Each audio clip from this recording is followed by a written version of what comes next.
Good evening and welcome to tonight's Business Support and Digital Overview and Scrutiny Committee.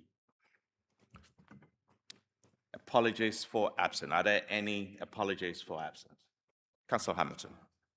Thank you, Chair. We have apologies from Councillor Hazel Brown, who is being subbed by Councillor Maritime, and Councillor Mark Jones, who's being subbed by Councillor Nestorova. Thank you.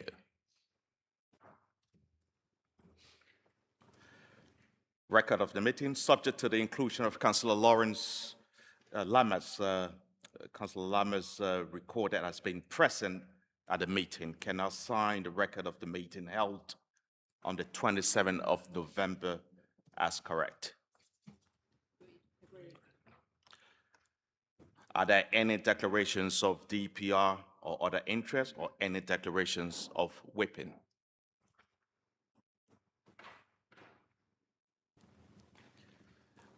I would now like to welcome the portfolio holder for business management, Councillor Van Dijk.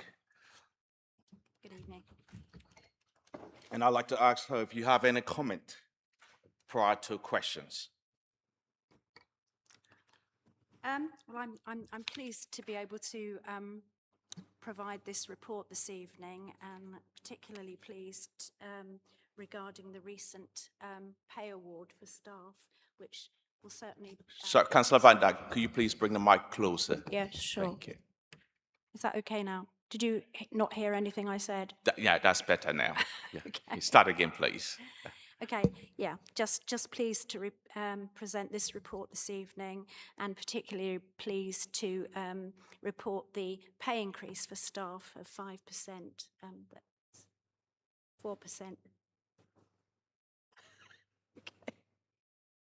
Thank you. Thank you. Any member? Councillor Lammers. Thank you very much, Chair, and thank you for coming this evening. I'd just like to briefly say that we spoke about a private case before, and she committed to writing to me about it, so thank you for that, first of all. My first question relates to your statement on 3.1, where you say that managing our business well is fundamental to securing financial stability for Medway Council. Given that the warnings of the Chief Finance Officer of this council have not been heeded, and you're now having to go for exceptional financial support, do you stand by that comment in your report? My next question relates to the pay increases that you spoke to for staff. I understand it is your intention to give staff a pay increase for the third year in a row. My question on that point is, how much is enough when it comes to pay increases? My third question relates to the business support hub phone calls that are going on. Sorry, I didn't catch what you said then. My third question relates to the business support hub, the phone calls when people ring up the council seeking to ask questions about their service provision. You mentioned in your report that you received almost 21,000 phone inquiries. Do you actually have a breakdown of what those inquiries are about, and crucially, the profile of the caller, for example, their age, to make sure that you're ensuring that the council's services are as accessible to our population as possible? My next question is about complaint awareness training, 6.1.6, page 19 of your report. It mentions the introduction of mandatory complaint awareness training for all staff. I'm assuming this doesn't suggest that staff aren't already aware of complaints raised that relate to them. I'm assuming this means something different, and I've just misread that point. I would like to put on record, Chair, my thanks to the Blue Badge team. I've raised some queries on behalf of constituents, and they have been very good in a quick turnaround. However, my question to the portfolio holder is this, is that from the point when they order the Blue Badge be printed, the lead time for return differs greatly by council. And of course, the lead time is included in the overall statistics of the success of the Blue Badge scheme. So given that other authorities have a quicker turnaround from the moment they order the badge to it being posted to the receiver, why is there that difference, and can that please be sped up? And my final question, Chair, and I thank you very much for your indulgence, is that given next year you're asking for an additional almost £2 million to run the department which you're responsible for, and you're all about efficiency, what does that say about your record of success if you're having to ask for an additional £2 million to do the same job next year? Thank you, Chair. Thank you, Councillor Lammers. Councillor Van Eyck, would you like to respond? Okay. The first question was regarding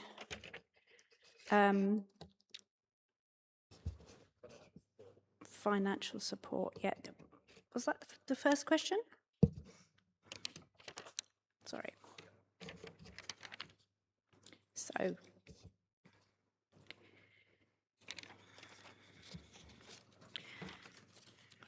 well, the committee will understand that we had financial difficulties from the outset of taking control of the council, and we have, the most important thing is that we can provide services to the people of Medway, and therefore our request for extra financial support is vital in terms of delivering those services. Did you want to expand on your question in that regard? If I'm allowed, Chair, it's just, do you think that is a reflection of success, given that this is money that you didn't expect to ask for? Well, as I said, we inherited a situation where there were financial difficulties, and we don't have a magic wand that can resolve these issues immediately. So the request for extra financial support is in order that we can continue to delivering the services needed by the people of Medway. Yeah, sorry, your second question. Sorry. Is regarding the pay award. And I'm really proud to see that we have agreed a 5% pay increase for our staff.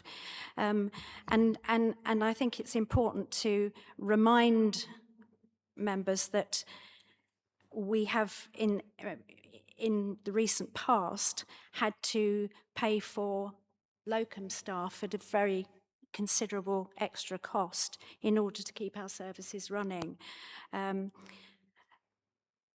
More than 80% of the people that we employ live in Medway, so they're invested in the council, and it's quite right that they receive a cost of living increase that represents the cost of living that they have to, and that they can live within their means. It's helped with our recruitment and retention rates so that we haven't had to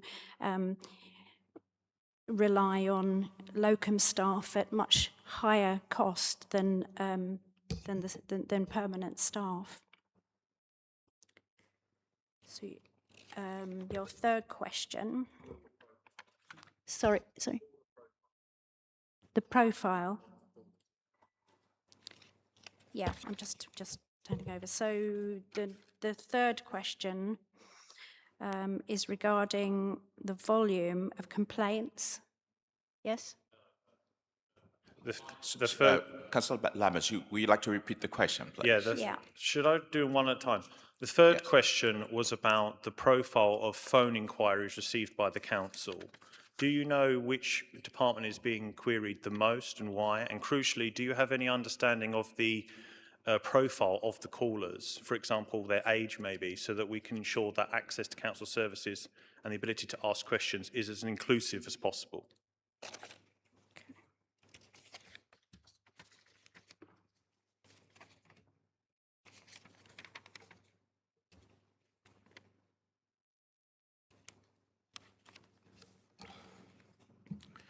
So sorry.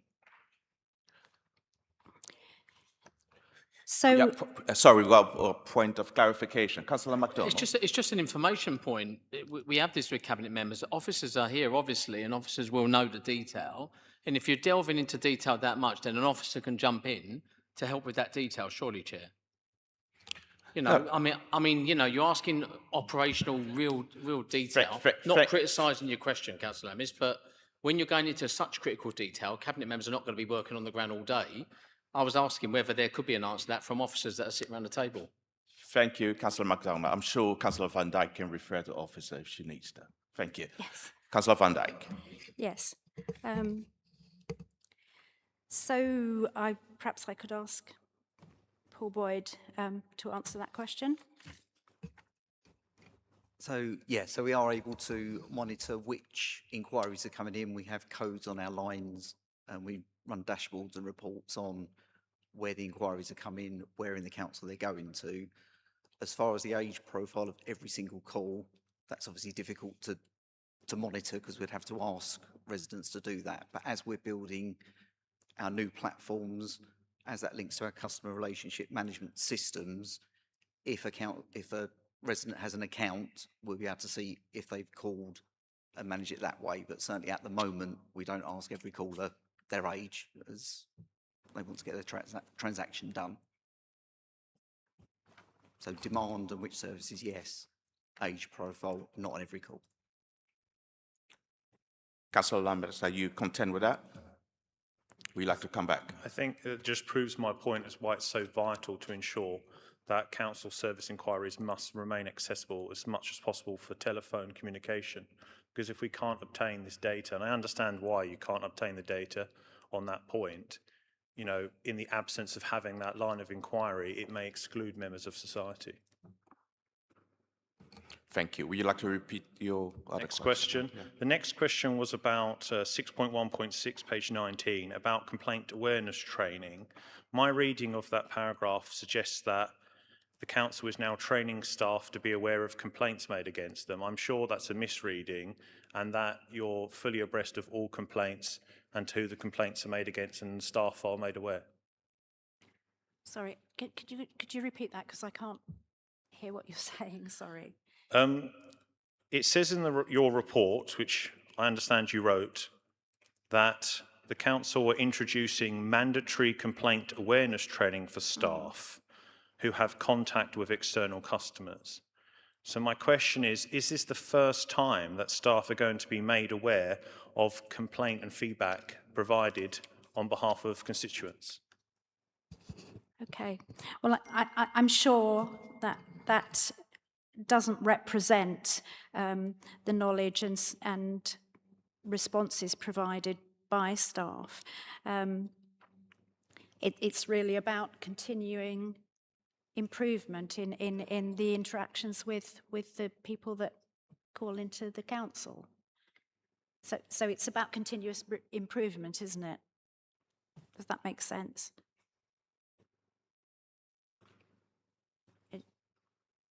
Does that not answer your question? No, my question is very specific. My question is, given that there's mandatory complaint awareness training being introduced for staff, is it the case that there was a problem identified whereby staff members were not being made aware already about the feedback and complaints people make about council services?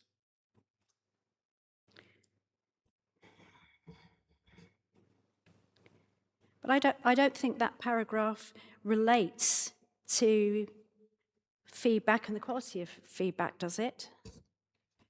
I mean, you're the portfolio holder. I suggest you know the contents of your report. Well, it's a matter of interpretation, isn't it? And I'm asking for clarity for the interpretation because I may have misinterpreted. I'm sure it's not the case that staff are only being made aware for the very first time through mandatory training that there are complaints being made against them by members of the public, but I would like that assurance if possible. Yeah, thanks. So the awareness training is the first level of training that we give staff, so it's not awareness of complaints, it's awareness of how to handle complaints, how to follow the policy, the kind of responses to give, and then it goes on to say the more in-depth training is for those that actually investigate some of the more complex complaints. So it's awareness of how to handle and deal with complaints. Thank you for that clarity. And to assist the portfolio holder, my final question, Chair, was that given that you're being awarded, or if it goes your way, being awarded an extra £2 million next year, and that a key element of your portfolio is efficiencies, what does that say about the success of the last year with you managing this budget on behalf of the council if you're having to go and ask for an extra £2 million to do the same job again?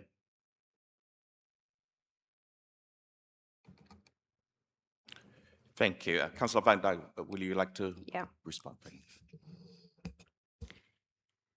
It's about continuing to assess the needs, the financial needs to provide the services that we're providing to the people of Medway. It's an ongoing, it's a work in progress. So are you saying that it's still the case that you may not ask for the extra £2 million if it's a work in progress and you're still trying to meet this year's budgetary targets? I'm not sure that I can answer that question, but I can come back to you on it. I agree with the portfolio. I'm not sure she can answer questions. Thank you, Chair. Thank you. Any other member? Councillor Printer. Yeah, thank you. Just following on from Councillor Lammas, I feel the need to come in there as the Chair of Employment Matters. It appears Councillor Lammas doesn't believe that the staff of Medway, 80% of residents and many live in his ward, should get a pay rise. I mean, I get a pay rise every year, a cost of living pay rise, and I'm sure Councillor Lammas, before he left or sacked, I don't know what it was, for his MP, got an automatic pay rise through his MP, which was taxpayer money. Why do the residents of Medway, the staff of Medway, not deserve the same as Councillor Lammas? Thank you. Sorry. Councillor Printer, we're questioning the portfolio holder, yeah. Yeah, sorry, I thought you was the Chair, not Councillor Lammas. I've taken direction from Councillor Lammas, but do you want to keep taking direction from Councillor Lammas? You crack on. Thank you. We are questioning the portfolio holder. Thank you. Any other member? Councillor Huckwell. Thank you, Chair. Just quickly on page 63, I'm a little bit, page 63 of the report, which talks about hiring, and there's a table at the bottom. I'm just trying to find it, sorry. 63 is a table. Yeah, the table on page 63.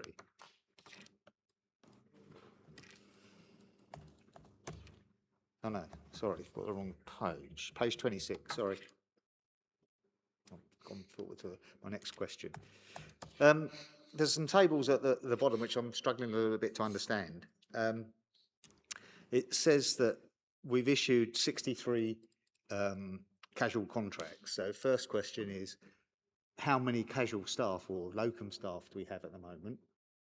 Because we know it was well over 200, and I ask this question every year, see what we're down to or up to. So that'd be interesting.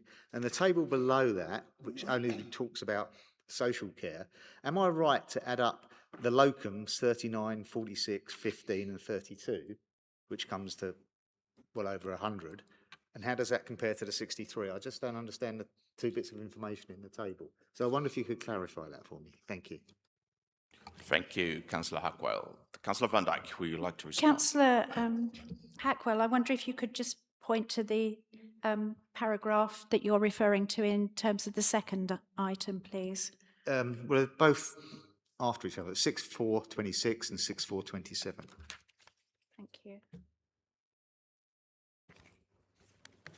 So if I could ask Sambet Farley to give us information about the casual contracts and how many casual staff we have and how many locums, please. Thank you, Councillor Van Dijk, and thank you, Councillor Hackwell. So in terms of locums, we have 154 currently in Medway. The casual contracts are not locum contracts, so they are more for our casual roles that we have rather than permanent members of staff, which are slightly different. So they don't correlate together. Okay, so if I add up the numbers, the 39, the 46, the 15 and the 32, which is over 100, they're just new, we've added those. Councillor Howard, you speak into the microphone, please. Sorry, I thought I was. So have we added that 100 and whatever it is, new, we've issued over 100 new locum contracts, is that correct? In the last year? So in terms of the 154, that's how many locums we have at the moment who will be through agencies, which the agencies hold the contracts.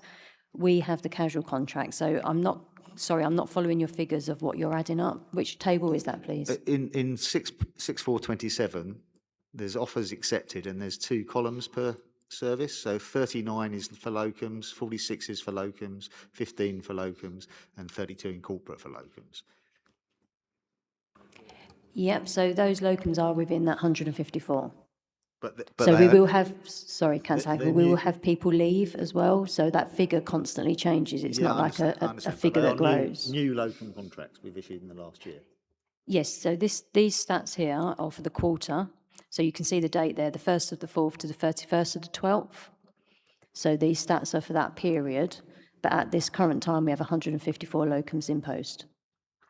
Okay, thank you. Thank you for your answer. Thank you, Sam and Councillor Hockwell and Councillor Van Dijk. Any other member? Councillor Brake.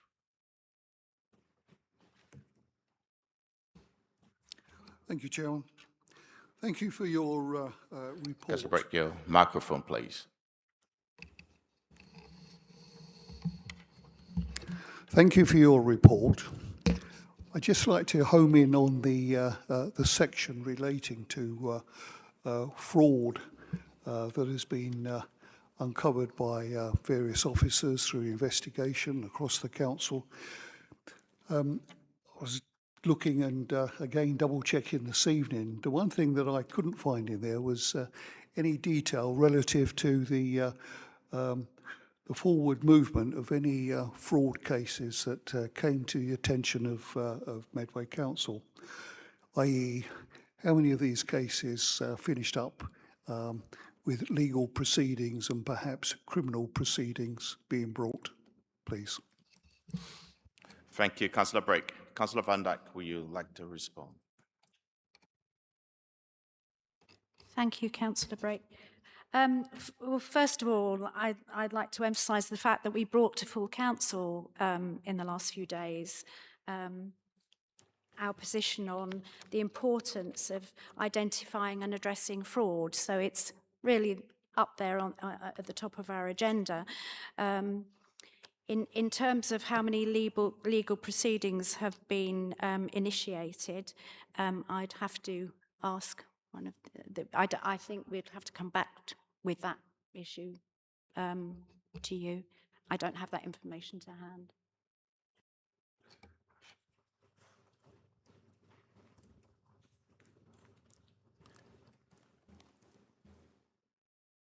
We will look into that for you. So we can expect a written response on that, can we please, to all of the committee and those present this evening in particular? Certainly, Councillor Brake. Thank you. I'm sure the Vice Chair will record that for you. Any member?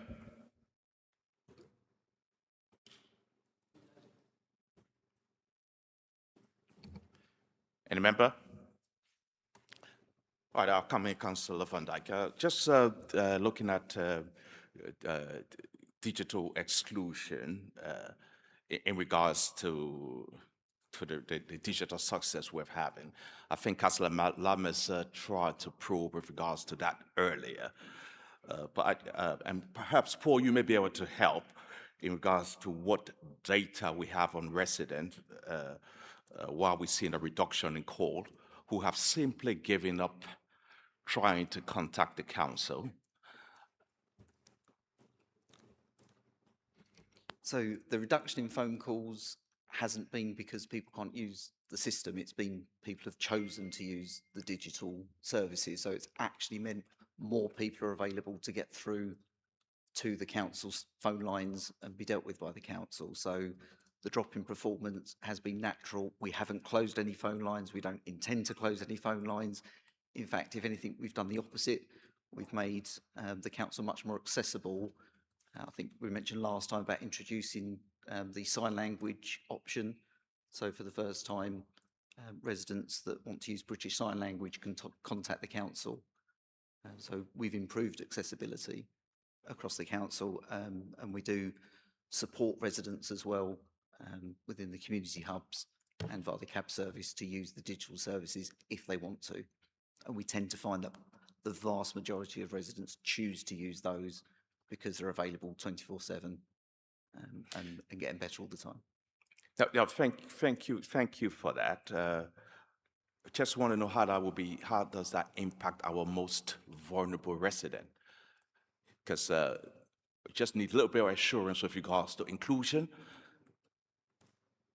How are we ensuring we're capturing everyone? So where the vast majority are choosing the digital services, the capacity to deal with those that want to contact us either face-to-face or via the telephones is actually increased because of that digital service offer. So the capacity has increased to deal with those inquiries. Thank you. Now, one for you, Councillor Van Dijk. I believe just considering the investment that has been made in our digital offering, can you provide specific breakdown on of any cashable savings realized through this digital improvement over the last 12 months? Considering the investment that has been made in the digital offering, can you provide any specific breakdown on cashable savings realized through these digital improvements over the last 12 months? I believe that's a question I'd have to come back to you on.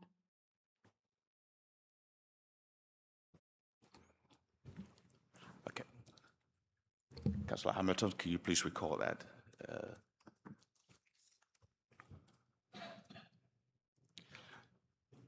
Just one on reliability, perhaps Paul could help as well.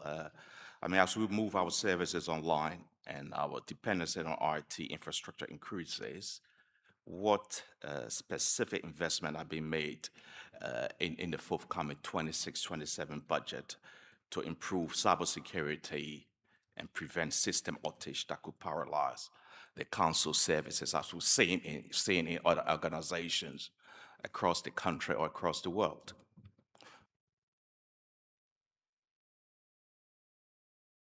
So your question is about the security of our systems? Yes, reliability, yeah. Okay. I think that's quite a wide-ranging question. I think, can you be more specific about that? Or would you like me to go away and ask for further information? I mean, I mean, Paul just demonstrated in his previous answer that we are moving more and more to the digital, providing digital service. We have seen outages in organizations across the country. For example, Jackwell Land Rover, we have banks, we have cyber attacks. So really, the question is with regards to resilience in terms of cyber security. What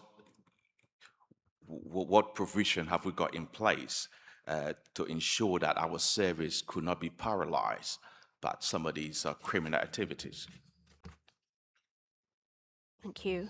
Again, I think that's, unless Paul Boyd can answer that question, it's Paul, something yeah. we may well have to come back to you on. So it's straying away from this particular portfolio that we're talking about this evening. It goes into the digital and ICT area, but happy to answer. The cybersecurity measures are under constant review. We review the threats, and any time an improvement's required or a system needs patching or upgrading, it's immediately done. We have an annual scan to ensure compliance with strict guidelines because we're accessing NHS data and very sensitive data in the council. So we undergo routine scans. The biggest thing is the training, and councillors and staff will know there's constant training about information protection, cyber security, because it's the human element that's often the biggest risk. So that training side goes along with the technology. Thank you, Paul. Councillor Hamilton. Yeah, it's just a point of information. Surely these questions would have been asked, and I know that I asked these questions whenever the portfolio holder for digital was here at the last business meeting. Just wondering why we're asking Councillor Van Dijk this whenever it mainly sits within another portfolio. Councillor Van Dijk, this has fallen right on her portfolio because we are delivering services digitally that fall within her remit. Yeah, but she's not digital. And we are moving online, regardless if she's digital or not. The question is for Councillor Van Dijk, and through the chair, please, Councillor MacDonald. So I'm going to go through the chair. It's not in her portfolio. Why are we asking her when the questions were already asked for the portfolio holder at the last committee meeting? Yeah, point of order, Chair. I think digital does come under Councillor Patterson. Sorry, Councillor Prenton. Councillor Hamilton just asked a question and she deserves a response. Thank you. Councillor Hamilton, the question relates to how robust is our system that falls within Councillor Van Dijk's portfolio, and whether she's aware of how we could be more resilient in terms of the risk. She said she couldn't respond, and Paul stepped in and respond. And I think this is an overview and scrutiny committee.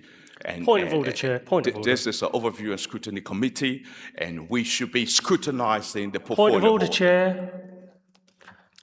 Digital. What's your point of order, Councillor Brenton? Digital comes under Councillor Patterson's portfolio.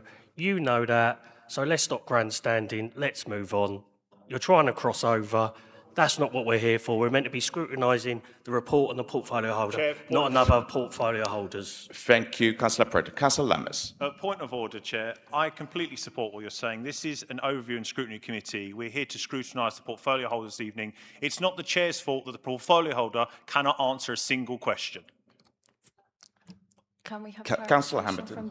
Can we have clarification on the portfolio arrangements, please, from Democratic Services?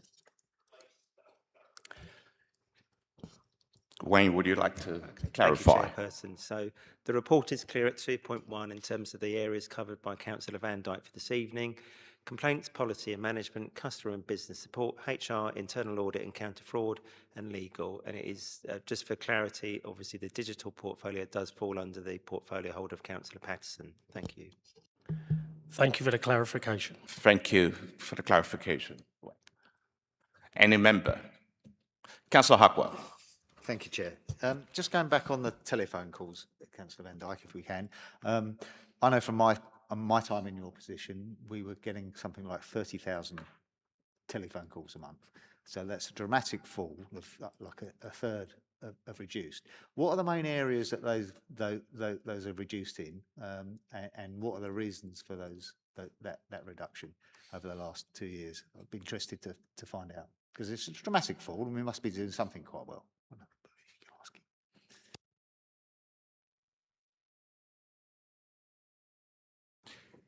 Councillor Van Dijk, would you like to respond? Yes, I'm going to ask Paul Boyd to answer that question, please.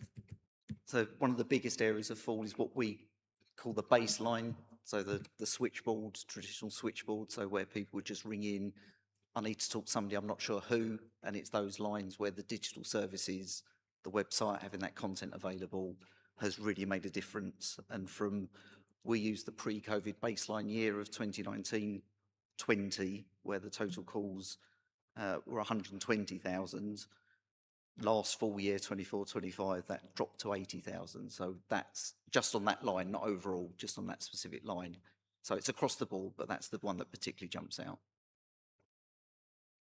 Thank you. Are you content with that? Any member?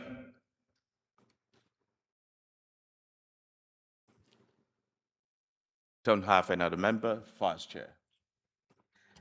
Thank you, Chair. I move recommendation at page 17. The committee is asked to note the report plus 2 additional items. Briefing note on fraud details, including legal proceedings, and a note on digital access, presenting any examples of cashable savings in the last 12 months. Is that seconded? Councillor MacDonald. So agreed? Thank you, Councillor Van Dijk.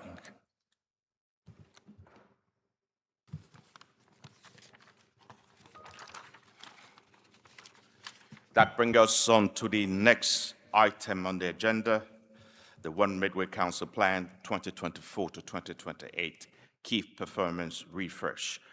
Key Performance Indicator Refresh 2026 to 2027. I'll now ask Paul Boyd, Chief Information Officer, to introduce the report. Paul. So this report represents a refresh of the key performance indicators across the One Medway Council Plan and across the 5 strategic priorities. 57 indicators remain unchanged. 24 performance indicators have been amended to reflect current performance, and there's a breakdown at paragraph 3.7. 11 indicators have been removed because the data's no longer available or relevant to those indicators. 7 new indicators have been proposed, and 11 performance indicators are awaiting data before the targets can be agreed.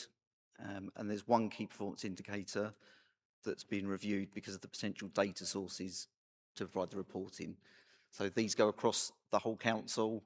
If it's areas outside of BSD, I'd have to take them away and check with services. So I won't be able to deal with detailed inquiries today, just to put that out there up front. Thank you, Paul. Any member? Councillor Lammers. Thank you, Chair, and thank you for your report. I understand fully that when you're setting key performance indicators that sometimes data may not present itself or there may be some technical cleanup, for example. I understand that point, and I'm not suggesting otherwise. However, I would like clarification on something that I consider very strange. I don't like, Chair, the idea of delegating additional authority to the Chief Executive in consultation with the Leader of the Council to agree new key performance indicators where applicable.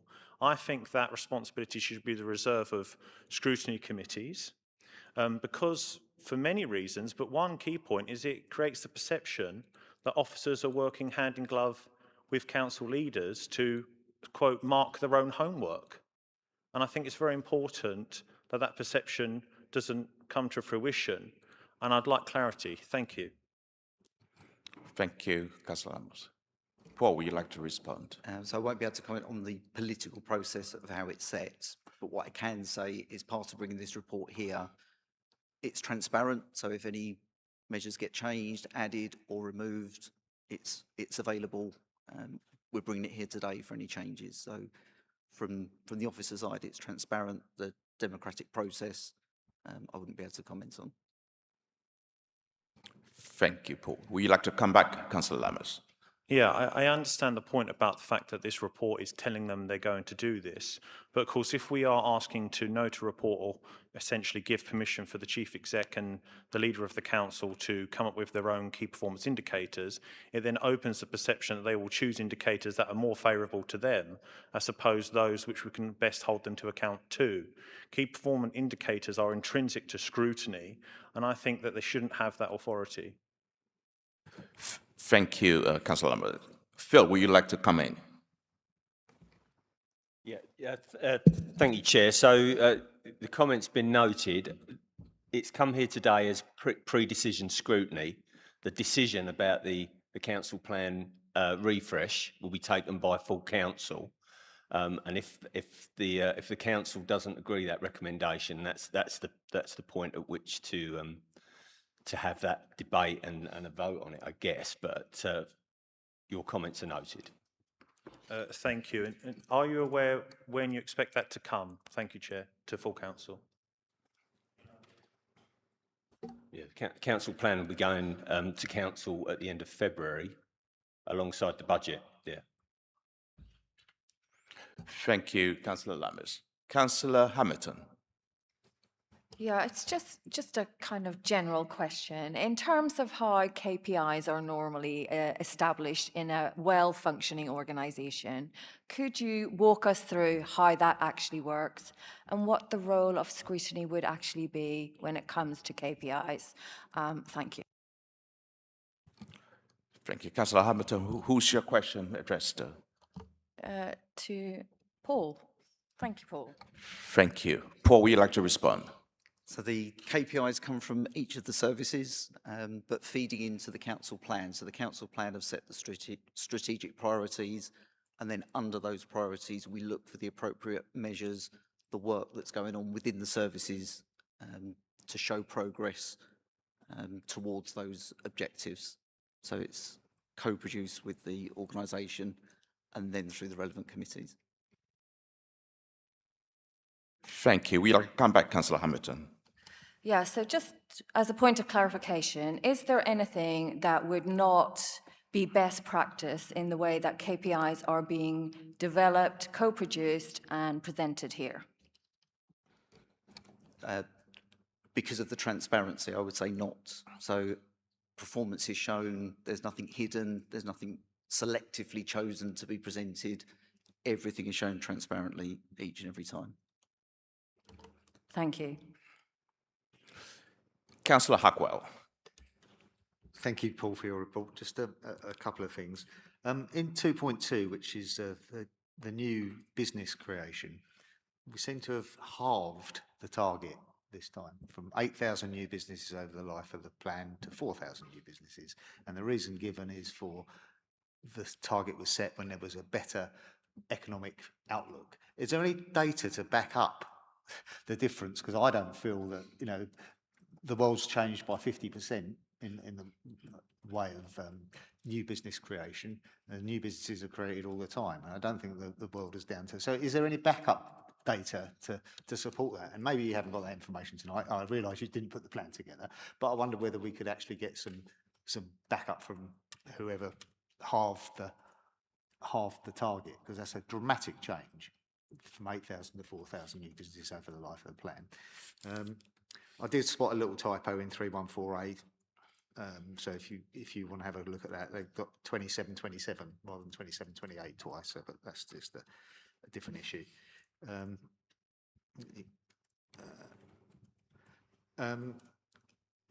In 414 on page 74, we talk about increase the minimum of 15% the number of children and young people taking swimming lessons. Do we have and then I don't understand the target for 27 is 5%. So I'm a bit confused about why we're looking for 15% over the life of the plan, unless it's a 5%. What is actually the target, and has stopping free swimming for under 16s had any impact on that? Because I guess the plan was put together before that actually happened. So if there's any, and I, again, appreciate that you don't know the detail of every service. So, but I wonder if we could have some information of how many young people have stopped going swimming compared with the pre stuff. I think one more. I think I would just like to say that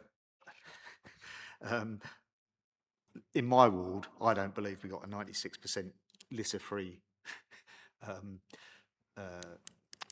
Because it's saying that we've got 96% yeah, and I know that you use the I-95, but I'd like to see some real data from my ward, if I don't mind, if you could ask someone to send some real data, because I just don't, walking around my ward, I just don't believe it. I'm sorry. So again, nothing for you to answer tonight, but if you could get that data for me, thank you.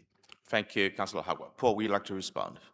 So most of the specific ones I can take away, but regarding the annual target, so I believe that's a 5% that year, an additional 5% that year, an additional 5% to get to that overall 15%. But for the more detailed ones, I'll check with the services. Any member?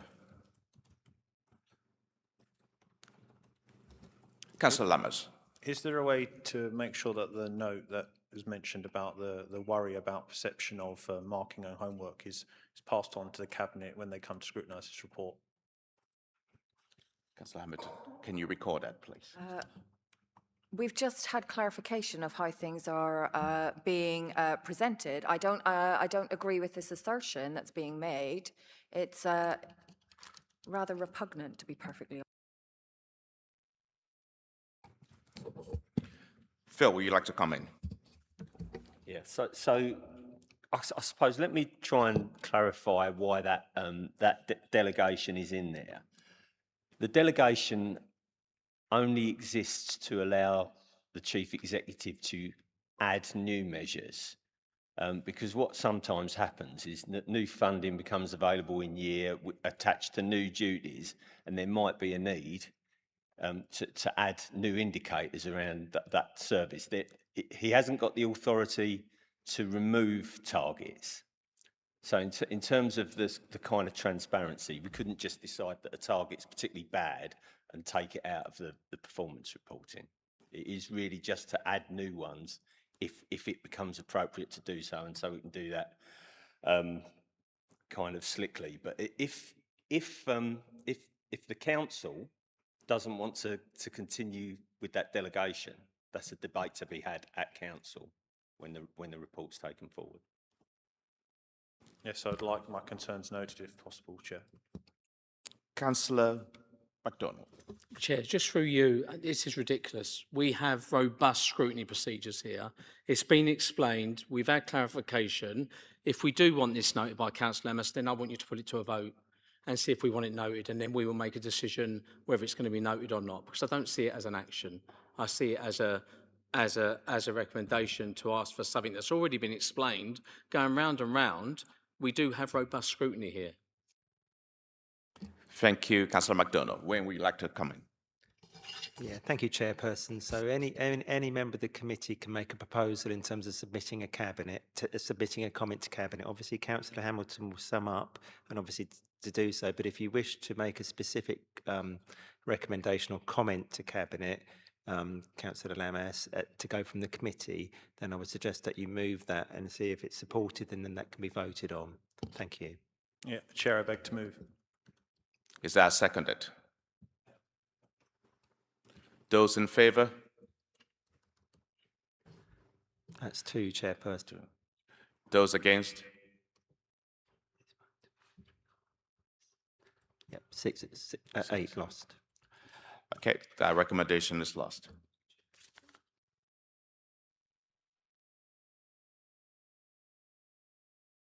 Any member? Just one for myself, Paul. I couldn't find any metrics with regards to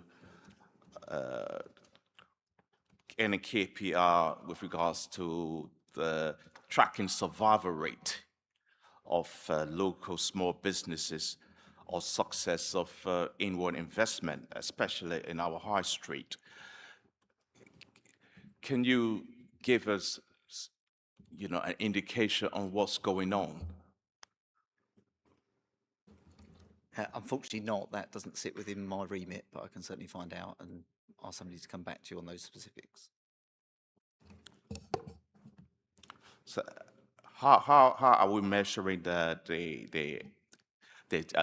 element of businesses, and how, I know it doesn't sit in your remit, but how is that being measured in the one Medway plan in terms of the one Medway plan refresh?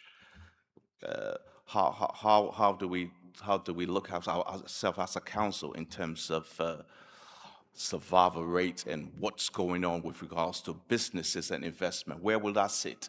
And do you think that's something that, if that's something that we should be looking at as an authority? So I believe there are measures within the plan relating to regeneration and building communities, but I'd have to go away and pick out the detail with the service to respond. Thank you. Any member?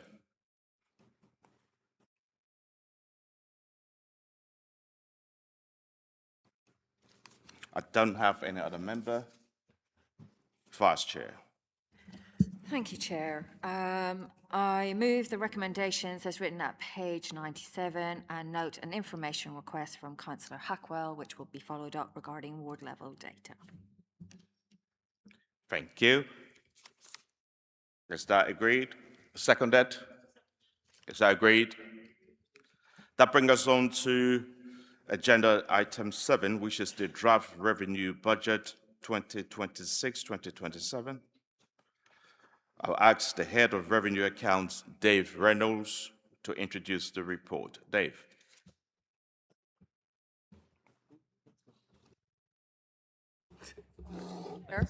Before we move on, could we do the recommendation again, please?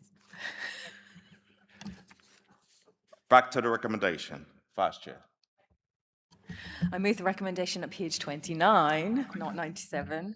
A, the committee is asked to consider the proposed changes to the key performance indicators that will be used to track performance of the One Medway Council Plan in 26-27, as set out in Appendix 1 and Section 3.7, and submit any comments to Cabinet. Committee is asked to note that Council will be requested to delegate authority to the Chief Executive in consultation with the Leader of the Council to agree new key performance indicators and interim targets where applicable, as set out in paragraph 3.8 of the report. And we note that the information request from Councillor Hackwell for ward level data will be actioned. Is that seconded? Agreed? Agreed. Back to agenda item 7, draft capital and revenue budget. Dave Reynolds. So, thank you, Chair. So this report was presented to this committee back in November and was referred on to the other ONS committees by this committee. The comments from the other committees are included as Appendix 1. Tonight you're asked to comment on proposals in the draft budget as pertain to the services within the remit of this committee, and also consider and agree which comments should be forwarded to Cabinet for consideration by Cabinet in the budget paper that they will forward on to full Council in February. A bit longer. Since this report previously came to this committee, the Provisional Local Government Finance Settlement was published, the outcome of which was reported to Cabinet earlier this month.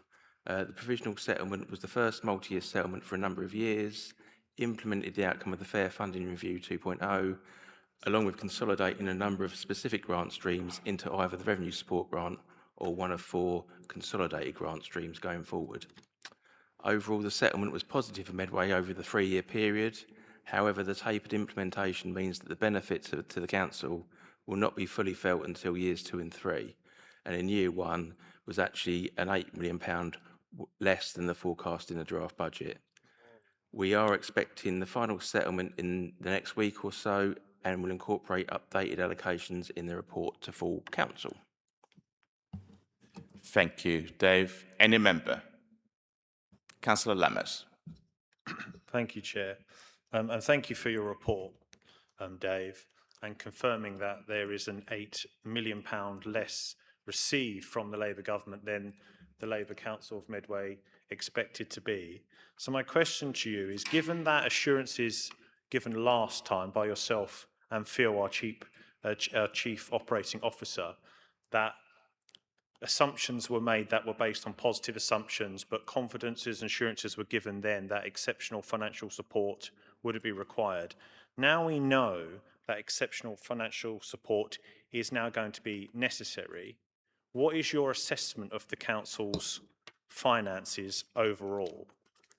And also, to what point do you think positive assumptions become wishful thinking in regards to financial planning on this Council? Thank you, Councillor Lammers. Phil, would you like to respond?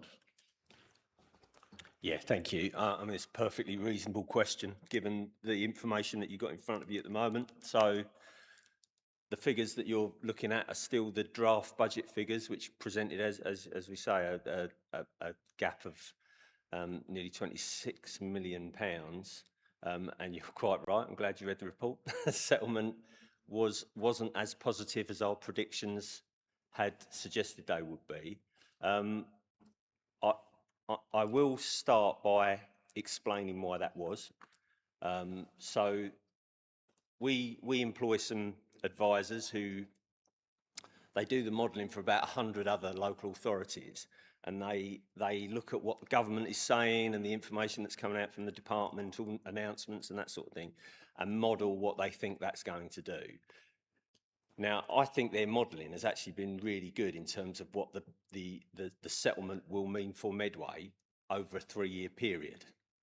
What's happened is that the predictions about how quickly that phasing would benefit the winners wasn't quite as quick.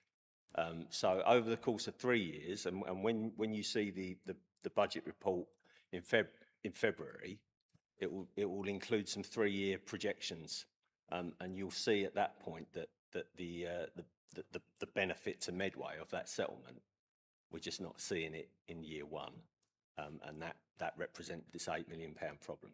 Second thing to say is on Monday we will be publishing the cabinet report with the proposed budget, and I suppose it's a little bit premature, but there's been significant work undertaken between portfolio holders and senior managers over the period since the draft budget was presented, and we will be looking at a gap of about 10.2 million, and that will be the subject of an EFS request. So, spoiler alert for the report that's going to be published on Monday. Thank you, Chair, and thank you for that response. Sorry, did you? No. Thank you for that response. Could you clarify something for me, though, please? My understanding is that we have two issues presented to us. We have the issue of the positive assumptions, as you categorised it, about money from central government that isn't materialising or isn't materialising as quickly as had been expected. But then there's a separate issue, isn't there, of this financial year where the council is not meeting their own individual departmental spending targets that they agree to set for themselves. To what extent is the council's performance against their own budget that they set themselves responsible for the shortfall that we're expected to vote upon and scrutinise at full council next month? Sorry, can you ask the question?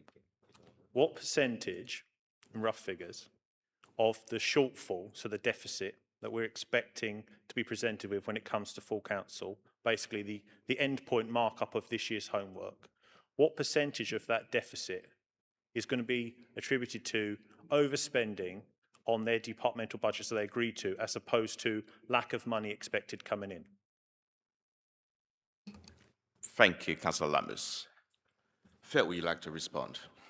Okay, I think the two principal reasons for the overspending in the current financial year are on our Treasury budget, and we talked about this a little bit at Audit Committee a couple of days ago, and on adult social care. So, as I say at this time of year, every year, the budget is built on a set of assumptions. And I think in the case of adult social care, they were based on assumptions about what will happen in terms of demographic growth, and assumptions about the action that will be put in place by the service to mitigate that. But there are external factors that impact, including the pressures on the NHS and what that means for social services. So the pressures on adult social care are more significant than we anticipate they will be, and that is going to have an impact on the budget for next year, inevitably. So that's where some of the pressure for next year's budget. The Treasury issue, for the current year, we've got an issue in terms of interest rates not falling in line with the predictions we made when we set the budget back in February 2025. Now that budget was based on predictions that our Treasury advisors had made about what interest rates would do in November 24. They predicted a reduction in bank rate, but an associated reduction in PWLB lending rates. The first has come to pass. Bank rate has reduced over the last year. The PWLB rates haven't, and there is a reason for that. I mean, PWLB rates are linked to gilts rather than the bank rate, and obviously in previous years there's been a bit of a correlation between those two things, but this year there isn't, and the PWLB lending rates haven't come down, so we've got a pressure there as well. But they're the two causes of the pressure. You're right, those pressures will impact on the budget build for next year. So I don't know how to articulate that as a percentage, but those two factors are affecting both the current year and future years' budget. Thank you for that clarification around Treasury assumptions and adult social care pressures. Of course, the budget also gives an uplift for almost every single department, which, if they were doing a good job, they may not necessarily need. Certainly, in the case of the portfolio holder, £2 million. My final question, Chair, is much more light-hearted for me. Given the investment in Magic Notes AI, can you promise there won't be any funny business with the figures at budget? Thank you, Councillor Lamb. I can Phil, would assure like to you the respond? budget's not set using AI.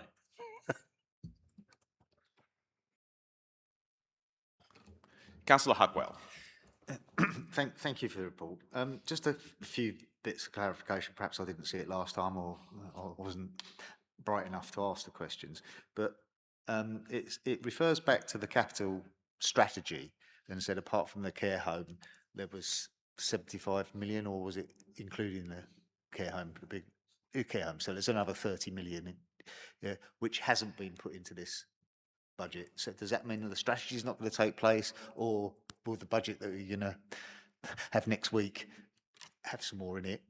I couldn't spot the 5 million to go into reserves in the budget. Maybe it's me again, miss it. So is that in there? And does that make financial sense to actually borrow EFS to stick it in the bank? Surely it would be better not to borrow the money and not save some money. So I just some questions around that, or answers around that, if I may.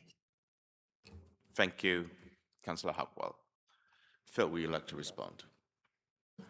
Or Dave? I can start, Phil. Yeah, certainly. Certainly, in response to the second question, the 5 million contribution reserves is not part of those figures. We've taken out of all future MTFP projections as well. So, I mean, obviously, we had the ambition to kind of try and grow reserves. In being realistic about it, we aren't in a position to be able to do that in the current time. Sorry, I've forgotten the first question now. It's about when the cabinet report is published on Monday, there will be detail about the additions to the capital kind of programme in that report. Which then will adjust the Treasury. Thank you. Phil, you want to come in? If I may. Yeah. So the capital strategy is meant to be a sort of forward-looking document that articulates the local authority's aspirations and highlights as well the requirement to invest in its assets and infrastructure. But obviously that is linked, ultimately, the capital programme has to be based on the affordability, and it's patently obvious that we can't afford to do the things that we would like to do. And that's always been us. It's been that way for a long time. We haven't invested in our assets the way we want to. But I still think the capital strategy is important, so that you don't lose sight of what we would like to do if we had the money to do it. I mean, a lot of the aspirations in there are around in the capital strategy are around things like education and the need to invest in school places. That is linked to things like Section 106s, and until developers build houses, then it's that kind of thing. So there isn't a direct link between the capital strategy. Well, there is, but it's about the timing of it. The capital strategy sets out our long-term aspirations. The capital programme reflects what we can afford to do in the here and now. So that's what I would say in terms of the link between capital programme and capital strategy. In terms of the reserves, Dave has explained absolutely that the 5 million isn't featuring in our MTFO projections, but that still doesn't mean, again, that's not my aspiration. I recognise as a Section 151 officer, and I've known it for the 10 years that I've been Section 151 officer, that our reserves are too low. I inherited a low level of reserves. We got to a point where I had managed to grow them. We had managed to grow them, not necessarily in a particularly structured way, like we're budgeting for 5 million a year, but we have managed to grow them. Then, for reasons over the last 4 years or so, we've had to use that money, and that's part of the journey towards this position we're now in, where we've had to request exceptional financial support. But it does remain an aspiration of mine to grow reserves. We just can't afford to do it at the moment until we can achieve some level of financial sustainability with the resources we've got. Thank you, Phil, and thank you, Dave. Any member? Just a couple from myself, Phil, with regards to the financial gap. Now, in the draft budget, this budget relies on the medium-term financial outlook. So can you clarify the current gap for 26, 2027, and what specific service reduction, if there's going to be any, that is being considered to balance the budget? And also in light of the projected 9.4 million overspend reported late last year, how does this new budget specifically address runaway costs in areas like legal services and children's care to prevent similar overspend next year?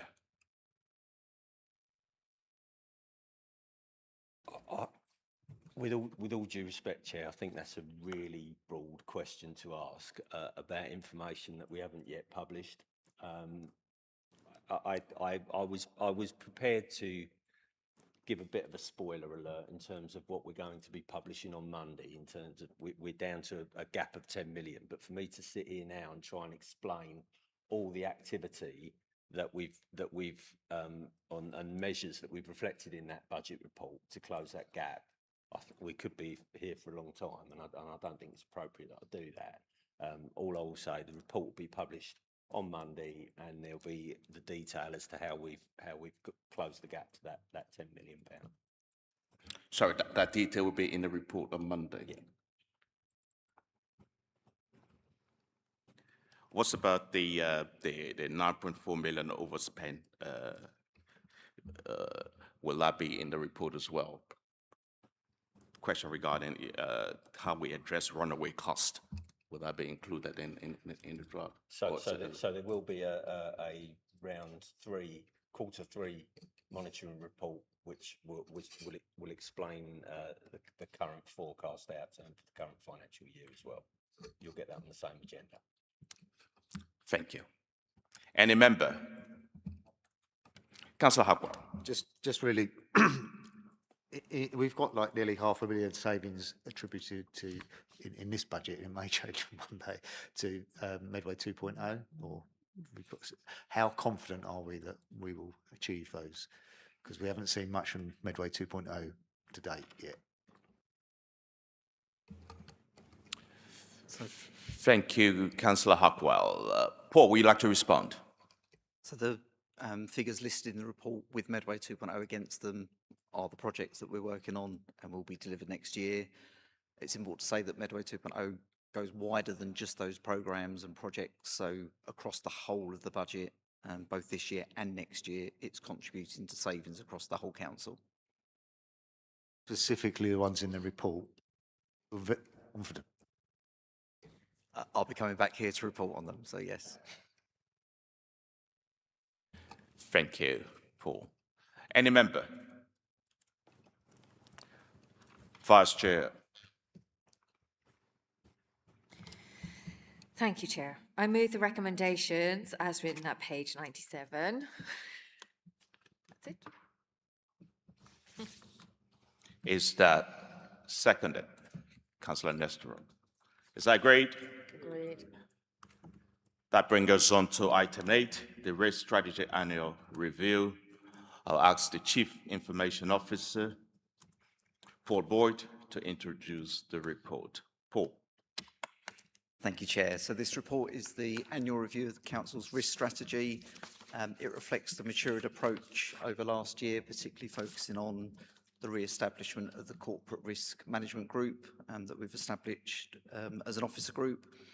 The key changes within this is moving away from file-based risk logs to a new platform utilising SharePoint and the Power Platform. We've updated some of the definitions for consistency, and we've removed the Roman numerals because that was a cause of confusion. So rather than AII, we can just say A2. And just that small change has made quite a big impact in understanding risk. So we present it out and happy to take any questions. Thank you, Paul. Any member?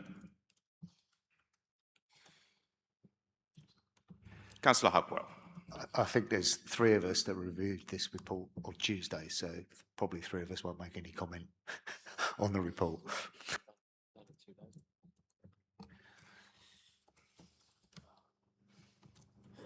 I have no member. Vice Chair.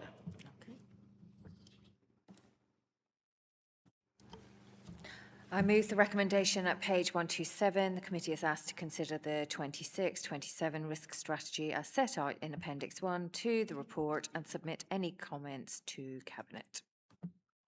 Is that seconded? Seconded. Councillor Bolton. Is that agreed? That brings us on to agenda item 9, Staff Survey 2025 results. I will ask the Chief Organizational Cultural Officer, Sam Beck, finally to introduce the report. Sam. Thank you, Chair. So this is the staff survey results from July 2025. Throughout October and November, they were circulated and discussed with our corporate management team members, our service managers, Employment Matters Committee, and a number of staff engagement events have been held. Since then, we've been working on improvements. But before I take comments on some of the stuff that we're doing and any questions that you may have, can I just highlight a couple of things? Because one thing we're proud about across this survey is there's been significant improvements in a number of areas. So just to flag one, we had a new set of values and behaviours. Once we've gone out to ask people about this, we've had 93% respondents say that they're aware of them, followed by 90% that know how this means to them and what they need to do within their daily work.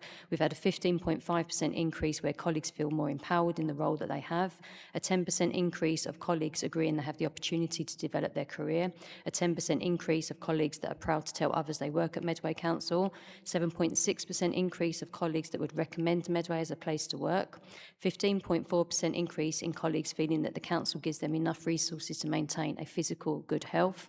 And whilst there are increases in other areas, I just want to assure you we're not dining out on these good results. There still are areas of priority for us.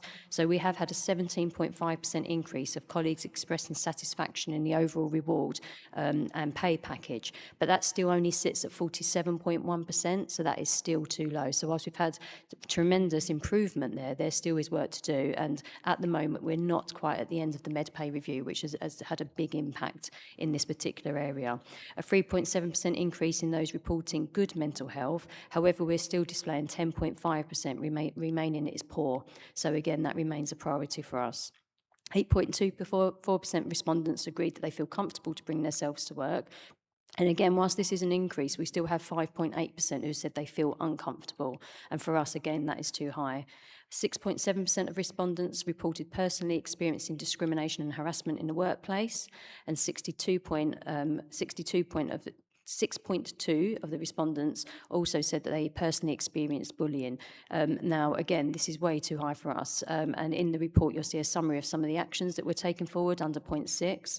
And again, 7.6% increase people reporting that they feel lonely or isolated. And again, this is a decrease, never reporting that they feel lonely or isolated. This is a decrease for us, but again, remains a priority because we've still got 28.5% saying sometimes they do. And again, you can find some summary comments in point 7 of the report.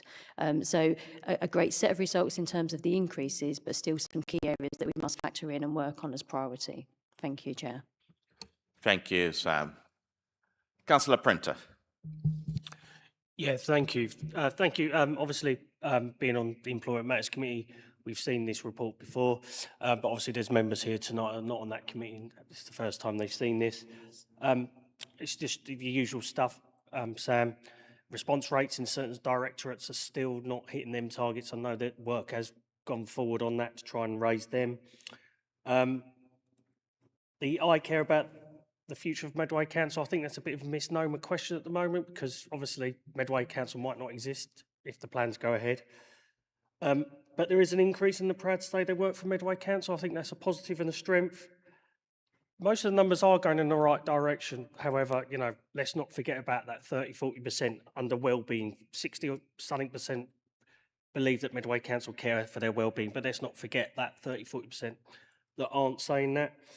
and the 22% on discrimination and harassment don't know where to go. And I know we've changed a few policies for yourself to make that easier for people to know where to go.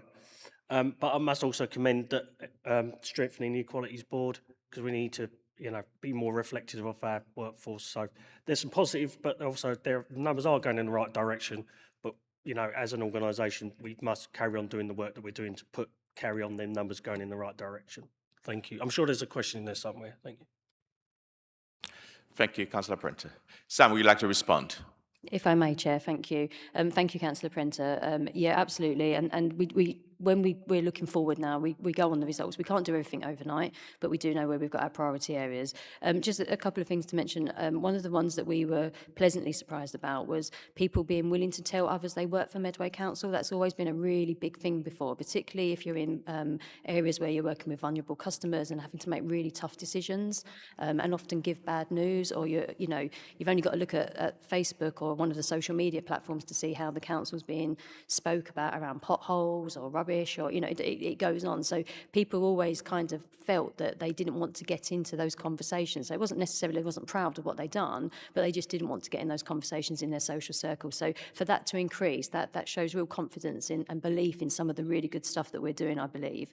The 22% of people who don't know where to go to report it, where we've been doing the staff engagement events, we've been talking to staff about that, and some of what's come back is I've not had to report it, but if I went onto our intranet site, it's easy to find and easy to navigate, and we've made sure that our policies are quite simple. Even in the language, we don't call it the whistleblowing policy, we call it the speak up policy, and we make sure that there's safe havens to go. However, there's one area that did come out from our staff reference groups and from our senior leaders, and that was if you personally are in a situation where you might feel something is a bit off, or it might be bullying, it might be harassment, you don't quite want to go to your manager and cause a stir, but you don't quite want to make it a big thing with HR, where do you go? Where do you go just to get advice about where you might go and get signposted? So we're looking at the moment to see if there's kind of like a middle road that actually just helps people navigate some of those feelings and have probably more honest upfront conversations to stop things becoming an issue. So again, we're not resting on the fact that people don't know where to go, but I think we're missing something in the middle that might stop some of them becoming really, really difficult. And yeah, the Equality Board, that's going from strength to strength, and most definitely we're getting much more representation, much more voice from the organisation, and I think we really are building up that element of trust. So that's ongoing work which will continue. Thank you. Thank you, Sam. Councillor Lammers. Thank you, Chair. My question is about staff pay again. Given that the respondents for this 2025 survey, less than a quarter of your workforce want to stay working for Medway Council for at least the next 2 years, in whatever capacity, whether that would be a revised authority or not. To what extent do you think that continual pay increases are the most important thing? And I mean this question in all sincerity, because when you look at the respondents, they talk about things like time off, verbal recognition, training opportunities. It's not always about pay. And of course, that's the thing that costs the taxpayers the most, and that's what we have to mind. So to what extent do you attribute the continual pay increases as a direct translation to staff retainment? And how does a 3/4 percentage point people wanting to leave for at least the next 2 years compare to comparable other local authorities? Thank you. Thank you, Councillor Lammers. Sam, would you like to respond? Thank you, Councillor Lammers. Yeah, great question. And without the retention actual figure in front of me at the moment, what I can talk about around retention is it has decreased. So we've got an ambition in our workforce strategy to have a 10% retention turnover. The reason for that is to bring in new talent, and we also know that there isn't enough jobs for people to constantly climb with us. So part of career developing is also outside of Medway and making sure people are getting the best opportunity. So we were up quite high. I think we was 16.5%, and we're down by 11% now. So it's definitely, in terms of retention, moving in the right direction. Now that necessarily is about pay and recruitment. So we do have a lot of national recruitment issues, most definitely in social care, but we also had recruitment issues whereby our pay was not competitive, and we were using things like market premiums, but they were not being applied consistently. So now we have something called a skills allowance that we would look at our comparators around us to see if there was a market failure and if we'd need to increase salary as a result of that. So I do believe the pay increases where they are required has made a difference to us recruiting and retaining staff. And without all the evidence in front of me, I couldn't give you a figure, but having recruitment with me, I do know that that has been a factor. We ask within the survey about the total reward and benefits for that exact reason, that it's not just all based on pay. I don't think we become public sector workers because we're looking for really significant pay increases. It's about the element of giving back to the community. So ones that we do look at is where people do care about the work that the council does and does care about the future of the council. Last year within our pay award, we introduced 3 new benefits, and you'll see them within the kind of stuff that people care about. And one of those was discounted leisure centre membership, and that was about health and well-being. Another one was regarding AVCs and contributions and tax relief. So we tried to look at it in a rounded way. Now, this year's pay award is focusing just on a cost of living increase as opposed to those benefits. And the reason for that is we launched 3 significant ones last year, and it does take time to get the contracts in place, embed them in, and get our colleagues to really maximise the benefits from those. So we don't want to oversaturate this, but by hearing our colleagues and what they want, we do look outside of pay as well. So quite a long answer there, but I don't disagree with you. It's not all about pay. It's absolutely about benefits, and we keep a watching lens over all of it.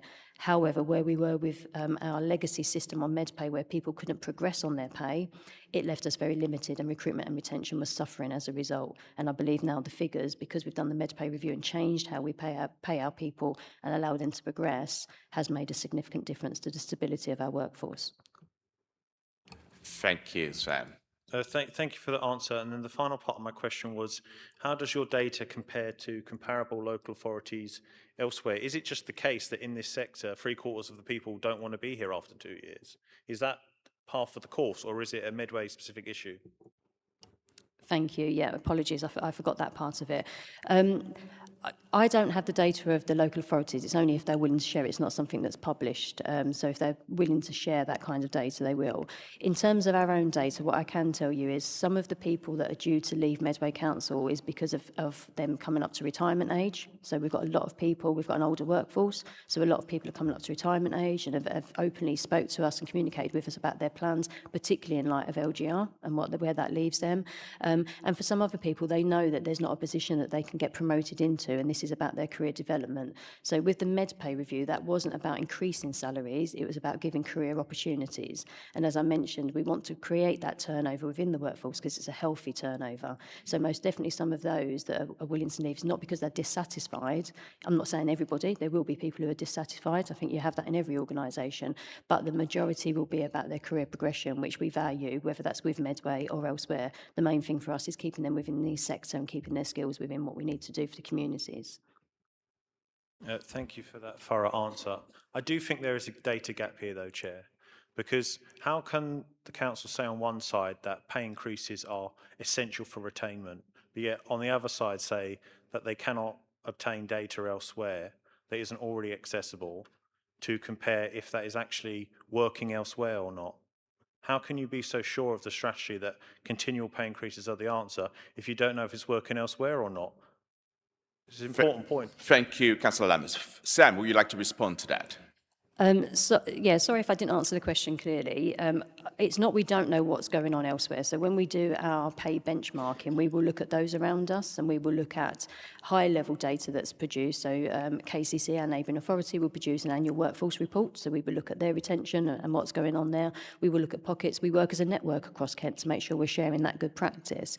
So it's not that we don't know what's going on in the other local authorities. What I can't tell you is how many people in those local authorities want to leave in 3 years, because they may not be asking that question of their staff. So that's not the comparable bit that I can do. In terms then of whether we feel that we're doing okay in that area, we use a system to benchmark our data, which takes not just from the South East, but from a number of local authorities. And that's how we set our pay. And that's our kind of benchmark, really, in terms of whether we are doing what everyone else is doing and we're doing it well. What we didn't have before under the legacy system was the fact that that had been benchmarked. So we were constantly drifting from market position and having to use those market premiums, and they were not being used right or fair, which really exposed us to potential equal pay issues. Thank you, Sam. Councillor Lammers, are you content? Just one last comment. Given that other factors other than pay are responded so highly, I understand that you can easily benchmark pay increase by other authorities to make sure that salaries are comparable elsewhere. But if you don't know how that translates to retention, you don't know if it's necessarily worth pursuing that and just racing for pay increase because you can get it, as opposed to it being the best way to retain staff. And I think that's something that really does need to be examined. Thank you, Councillor. Sam, would you like to come back? Yes, please. Thank you. So the pay increase that we are awarding is a cost of living increase, and a number of elements in that are based on the cost of living that we must apply. So a provision is set aside for that. So it's not like we're just increasing everybody's money constantly. So I just want to stress that that is an annual activity that takes place every single year regardless. So whilst when our portfolio holder was being held to account, we said in the last 2 years you've given a pay increase, there's been a pay increase every year. It's just the percentage amount that changes. Now, in order to protect the pay review that we've done, we do need to be in a position where we're matching inflation, otherwise we're going to drift again. So this year's pay performance award is suggested to be based on inflation. So that's where we currently are, and that's why we're doing it. We're not just thinking, well, that's a nice figure to do, and we just give everybody a pay release. It is based on a fact of we've done a massive improvement programme across how we reward and pay people that now is relative to everybody else, and we don't want to lose our market position again, and we want to be in a strong position to retain and recruit our staff. It just highlights that there is this baked-in assumption that pay increases in line with inflation is the answer for retention, but respondents to the survey indicate that there are many other factors involved. Thank you, Councillor Lammers. Phil, would you like to come in? Yeah, I think the evidence that we're basing this on, if you go back a number of years to our so Medway Council's pay uplifts haven't kept pace with inflation for many years. That's why we fell behind. And if you look at surveys from some time ago, pay was cited as a main reason. But what's happened over the last couple of years with the 5% pay awards for the last 2 years, what we've done with Medpay, now staff are not saying pay is the issue, and they're looking for other ways, other reasons for kind of retention, to retain their services, you know. So the evidence was there that we were underpaying our staff. We've now got to a position, so the pay award that we're recommending for 26-27 is simply that, maintaining an inflation. And the administration will argue that a below inflationary uplift is a pay cut. And I have some sympathy with that view, actually. So that's why EMC was recommended an inflation level uplift. Thank you for the clarification, Phil. Councillor Bowen. Hi, I just want. You might have briefly touched on it, but I just wondered if any new initiatives have been put forward for tackling bullying, or, you know, I'm just interested in what's being done to tackle that. Thanks. Yeah, thank you. So we've got quite a robust reporting system and policies that support staff. We've also got then a number of champions across the business. We have something called a Medway Makers where people can go and talk to them. And what we've decided to do on this particular one was do a deep dive around the data, because what we noticed when we started to cross-reference the data was this wasn't something that was widespread across the council. It was very much isolated within teams. So we're targeting, if you like, each team, and that might be a different approach. So it might be around additional training. It might be around the use of language, for example, as opposed to unintentional, subconscious language that people are using, and people are being offended by it, or we're finding that some of this is unintentional behaviour, and people are not taking that feedback very well, and then it becomes quite irate quite quickly. There's also elements of we do have elements in some of the teams where if we're tackling something like poor performance, it becomes a grievance of bullying. So we're looking at procedures, making sure that managers really know how to apply those procedures fairly, consistently and transparently. So I wouldn't say we've got lots of new initiatives. It's more targeted deep dives in the good stuff that we've already got in the teams that need that additional support and help to really get underneath what's going on. Thank you, Sam. Councillor Hamilton. Thank you, Chair. I've got a couple of questions. Just wanted to point out, though, that for over 10 years, staff effectively had pay cuts every year. And it's only in the last couple of years that we're actually seeing cost of living rises or slightly more. So you do the maths. Would you like a pay cut every year to the point where we end up being incredibly uncompetitive and an unattractive employer to now being an employer of choice, which is a much better position to be in? My questions relate to LGR, and I'm really pleased that this was included in the staff survey. Thank you for doing that, and please thank the team. So I have looked at it, and so the survey results, the LGR feelings, I'm just wondering from an HR perspective how we are managing probably some of the anxiety that staff are feeling at the moment. This is a long drawn out process. Many things still remain unknown. And as someone who works in an organization, that can be a really stressful situation to be in. So I'm just wondering, we can see that when asked about the areas where they would like further information, most have identified job security, understandably, as their primary concern. And future employment terms and conditions, clearly that is going to be a complicated situation, as we talked about last night in EMC. Potential changes to job roles, having just gone through the whole Medway review. So I'm just wondering from an HR perspective, what are your thoughts around how we can support and alleviate some of that anxiety and stress that our many, many thousands of employees will be feeling at the moment? And then my second question is regarding, we had 30.4% respondents reported feeling positive about the changes, 59 neutral. I'm just wondering about the 20% who are not feeling positive or neutral about it, and what potentially we could put in place to support them or give them a change in perspective on that. Thanks. Thank you, Councillor Hamilton. Sam, would you like to respond? Thank you, Councillor Hamilton. So LGR, so we have quite a robust structure in Medway around the governance of this. So we have a working group established and we have a policy unit. So we've already started work streams that are starting to look at the core components. So I'm part of a HR work stream that is picking up particularly the people aspect and work very much closely with comms to look at how we can make sure the communications go in.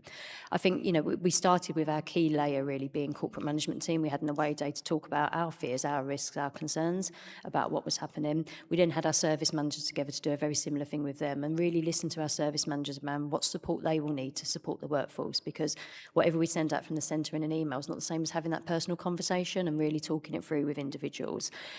Since then, we've done an all-staff brief, so everybody's heard from the leader and the chief executive, and that's been followed up by frequently asked questions. So where we don't know the answer, we've been honest, but we've also shared our learning. So we've done a lot of webinars with people who have been through this, people who are currently going through this, and we're doing lots of conversations with those people to look at how they've done it. So trying to give some assurance around the majority of staff will 2P over, for example. So that's happened here, here and here. So just trying to bring it to life for people a bit rather than it just being an opinion.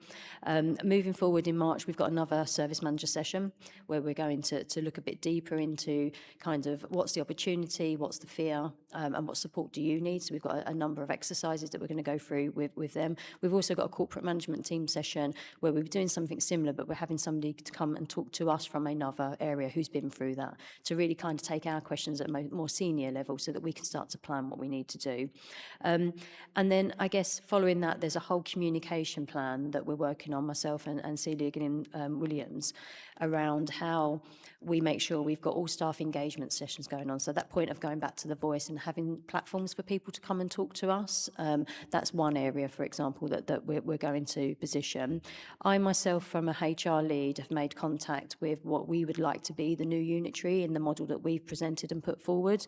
And we're working collaboratively together to do a comparison across terms and conditions, just to make sure we understand where the big risks are, where the issues are, and potentially the work that we need to do. So we don't want rumour to be there, we'd rather give facts. So we know, for example, with SWAL, they have a much reduced working week than us, and we don't. So that's something everybody's really worried about. So we're starting early conversations and just being very transparent about it.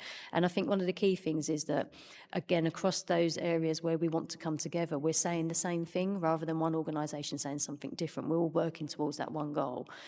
So for me, it's lots of communications. One of the things we learnt from the webinar was there is nothing, there's never too much engagement.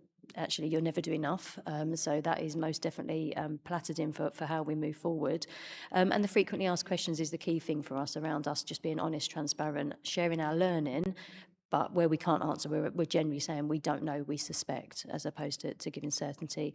And sorry, your final part around the 20% that are not feeling it.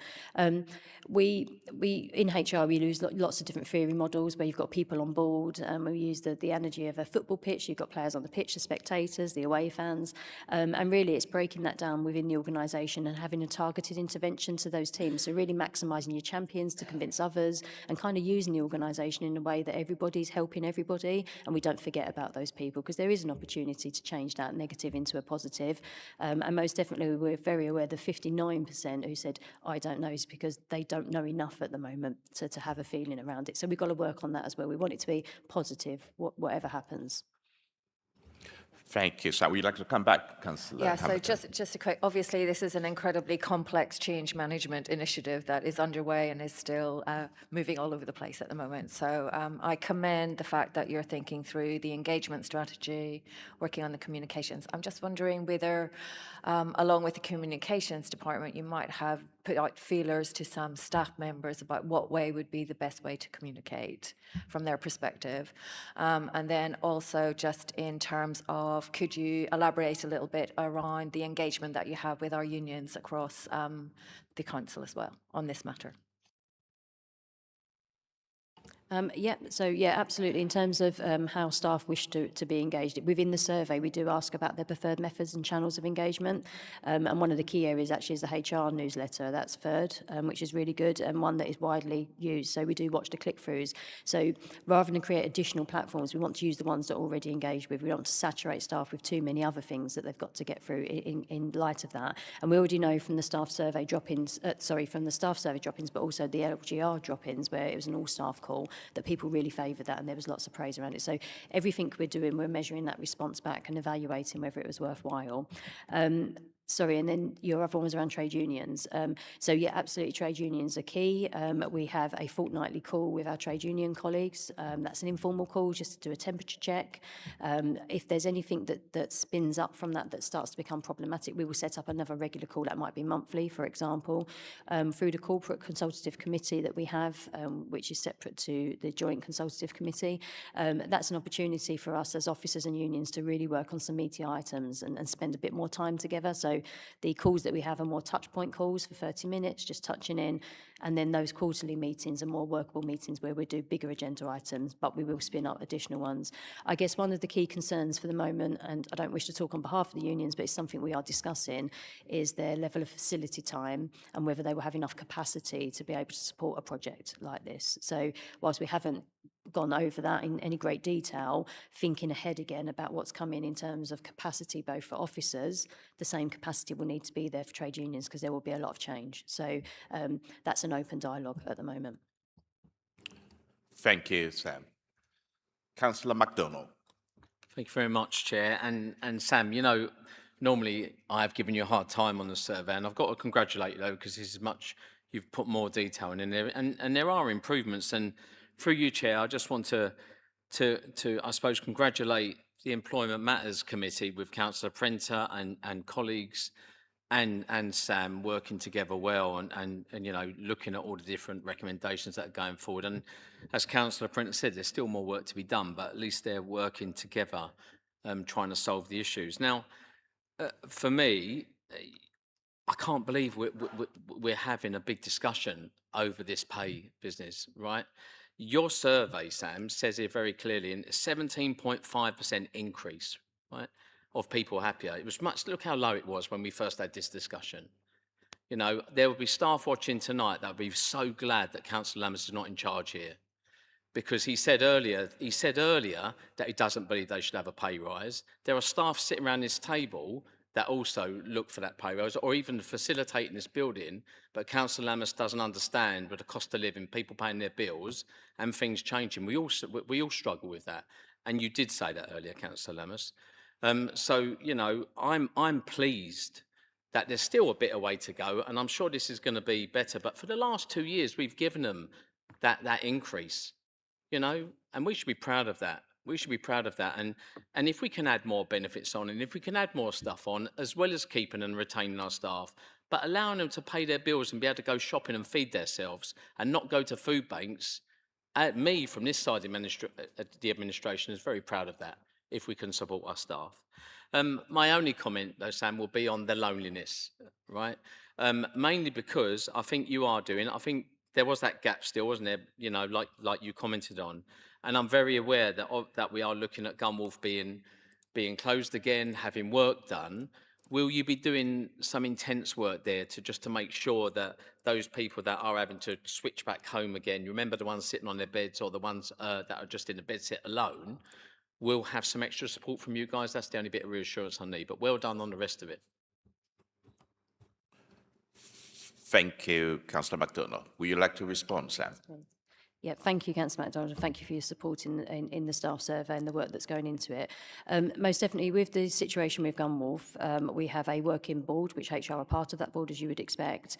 And currently at the moment, we're out surveying the service managers around their desk allocation that they need. We're looking at property where we can relocate as opposed to send people home. Okay, so we don't know what that looks like at the moment. It closes tomorrow, actually, the survey, in terms of the needs of our people. But our position is to maintain our culture, our performance, and really keep that connectivity going, very much so in light of LGR and the changes that are ahead, and very much so that in the fact that this is the third time we've had to work in this kind of different way. That the point around people working on beds previously, and that the difference with this one is this is planned. The other two were emergency, so we had a lot of goodwill from our workforce who adapted and responded amazingly and dealt with some really difficult, probably working situations. We've got a bit more time, not major time, but we've got a bit more time to think about what goes in behind that and really assess what those working conditions are where people are going to work at home. So it's a moving feat at the moment, but absolutely we're focusing on the right things, doing it proactively, not reactively. And until we land on that final figure, we don't know. We've done an all-staff call with all the service managers. We've done 3 of those to talk to them about why we're doing it, the opportunity, taking questions. Again, there's lots of questions we just can't answer. So some people have said, well, I do have space to work at home, but can I have a chair? It'd be fine if I can get a chair. And at the moment, some of that furniture might be decanted somewhere else, or it might be available. So we've still got a lot to work through around what the final position looks like. But whatever that looks like, we've put in place already a manager's toolkit to help managers around the communication, engagement, health and wellbeing.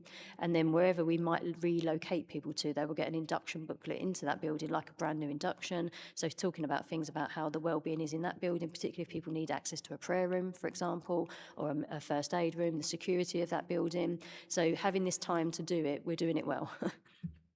Chair, just going back, you don't have to answer much, Sam. I suppose, but those teams that maybe haven't got, that may end up with no premises, will you still implement like you did last time, maybe a once a week drop in somewhere or just something like that?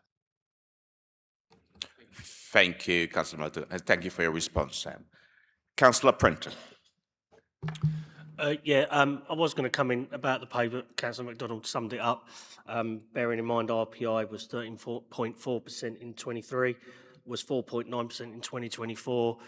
Our residents who work for Medway Council have continually fallen behind, and I'm saddened that Councillor Lammers wants his own residents to go to a food bank, as he said earlier. But if we hadn't given them pay rises, the staff survey would have been a lot worse. I don't expect you to comment on that, Sam, but it's quite obvious if they continually fell behind, and a direct job in Swale, a direct job, is paying £10,000 more due to the pay rises that members who worked for this council did not receive over the last 10, 15 years. So I've attached it slightly to the staff survey, but I'm saddened by Councillor Lammas's comments. Thank you, Councillor Prenter. Councillor Lammers. Thank you, Chair. Point of clarification, I never said that I want people to go to food banks, so just want to make that clear on the record. But you are correct in that I'm sure there are many council officers who are glad that I'm not running this authority. But I tell you, if your government actually lets us have a vote next year, there are far more ordinary residents who want lower council taxes than what they're currently getting that will be very grateful when reform does take charge of this administration. My question regards Point of order, Councillor MacDonald. Chair, this is a scrutiny committee, not a public political broadcasting authority. This isn't the first time I talked about Medway. I didn't talk about a political party. Stick to the scrutiny, stick to the point. You said earlier that you didn't want our staff having a pay rise. Don't backtrack on it, Councillor Lammers. Thank you, Councillor MacDonald. Through the chair, Councillor Lammers. It's a scrutiny committee, Councillor Lammers. Yeah, I agree, and I'm correcting the comments that are made by other councillors. I would like to ask a question to the author of the report, and given the huge volume of cross-authority working that's going on in the context of local government reorganisation, would it not be possible to obtain from at least Swale, Gravesham and Dartford authorities a breakdown of how their retention looks, so that going forward, as we potentially merge as the North Kent Authority, we know what the other people are doing with regards to retention beyond just automatic pay rises at a time of a cost of living crisis? Thank you. Thank you, Councillor Lammers. Sam, would you like to respond? Yeah, thank you, Councillor Lammers. And yes, absolutely, that's part of the critical mapping that we're doing. So we are looking at sickness levels, retention levels, establishment, locum cover. So we're covering a number of different areas to do that comparator piece. So we haven't completed that yet, but you're absolutely right. We are mapping everything we can across that HR domain. Thank you. And I think it would be good for this committee, Chair, and also all the scrutiny committees, actually. Point of order. Chair, this is too much. He hasn't gone back. He hasn't asked if he has a follow-up question. Can we just stick to following the protocol? Thank you, Councillor Hamilton. Councillor Lammers, what's your... Thank you, Chair. I think it's a good point, given the context of LGR for this committee and other committees, that actually reports start to come in as routine with comparators to the authorities that we're expected to merge with on this matter and all other matters. I think that's a very good thing that should be happening. Sorry, thank you, Councillor Lammers. Sorry, through the chair. Excuse me. Don't do the hand thing Phil. with me. Excuse me. Don't do the hand thing. Through the chair. It's really rude. Really rude. Yeah, thank you. Sorry, Phil. In response to that point, I think it's probably... Sorry. Through the chair.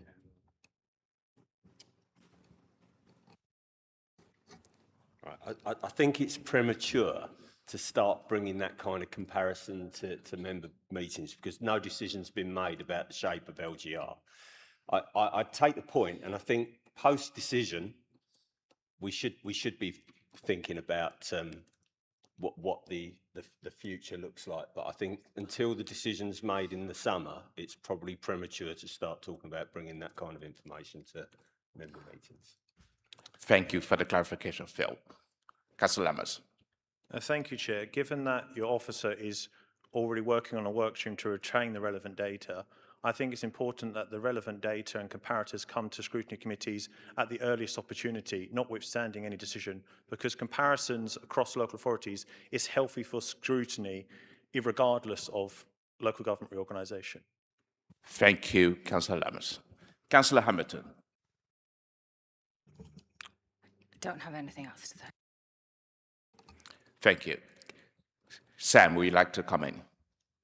Yeah, I don't know if this would be helpful or not, but just to say, so we have Employment Matters Committee, and only last night we had a conversation around the LGR element and the impact on our staff and what we might do with that. And we've already going to programme in a report that will go into Employment Matters Committee that will talk about the risk around what we might be facing, what that might mean for our people, and how we move forward. Now, depending on where we are when that report goes in terms of what's in the public domain, it will depend how much we share in that report. So I think there is some governance there that will do that. And typically with overview and scrutiny, we would expect it to go through Employment Matters first and then over on to overview and scrutiny to take Employment Matters comments into account. So I think there's a programme that's going to be programmed in that will give you just that, but it's not there at the moment because of the earliness of us just putting through our recommendation and starting that work. That's going to take a bit of time.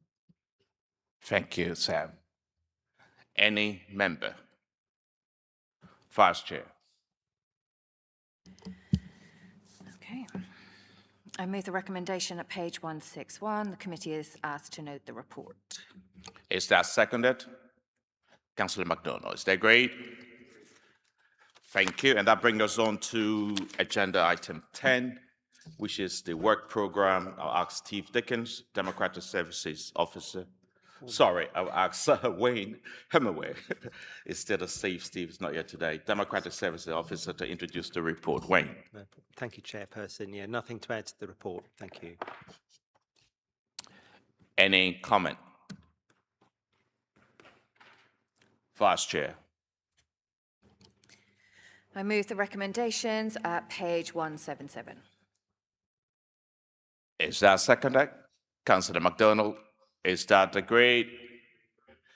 Thank you. This brings us to the end of today's Business Support and Digital Overview and Scrutiny Committee. Thank you.